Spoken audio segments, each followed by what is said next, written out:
There is no shortage of horrific stories coming out of what ICE is doing, what Border Patrol is doing, what they're allowed to do under Donald Trump's ridiculous and cruel mass deportation scheme.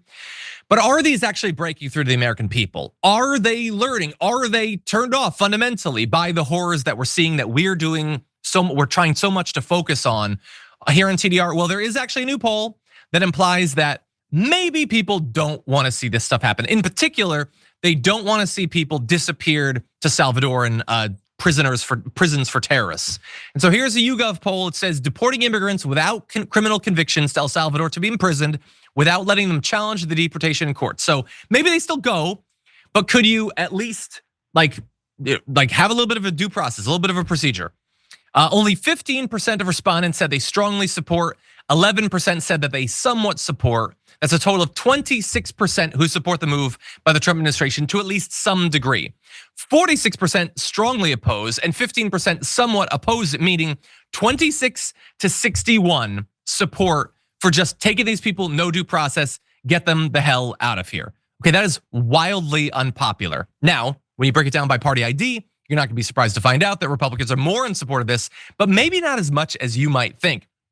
32% of Republicans strongly support these deportations. Only 1% of Democrats, that makes me feel a lot better to see that. And only 13% of independents.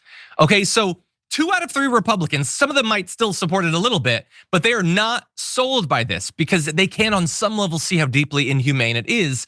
And basically no Democrats, and I always like to stress this, independents are way more like Democrats on this topic than they are like Republicans. That is important. It's important for our own internal evaluation of the people around us in this country and for considerations of elections coming forward. Everybody needs to bear that in mind, including the candidates. Now, all of that poll was done before the administrative error that got a totally innocent person sent to El Salvador.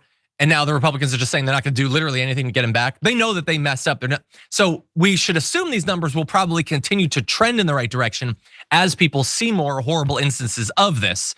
But that's where they're at right now. Now, we do have to acknowledge that other polls in the past have implied that more Republicans, but also more independents are in favor of this sort of thing, not necessarily the worst cases than we might want, okay? But it is possible that it's trending in this direction. And I think that's good, okay? If there's anything that we can look to draw hope, maybe a little bit of optimism for the future, I'm not going to turn against that. And so you can see, for instance, a YouGov poll, 53% of Americans at that point, this is back in March, approve of Trump's immigration handling overall. That had ticked down slightly from February. And so, again, that's a very narrow majority. It's still way higher than I'd like it to be, but just to give you a full picture of what's going on. Now, we are learning really fast. I'm just gonna give a quick update because there was a person in the chat, Key John says that according to CNN, there is an update on the story that we just talked about. And supposedly they're going to release him on Friday. And perhaps as a result of that, he might have the clearance and the time to actually go through with the transplant. That would be great. I would want us to go much further than that. I think this is exactly the sort of person that we would want to be in America if they're willing to do this for a family member. Remains to be seen, but thank you, Key John, for that update. We're gonna do more reading about that. Maybe we'll talk about it more on the show.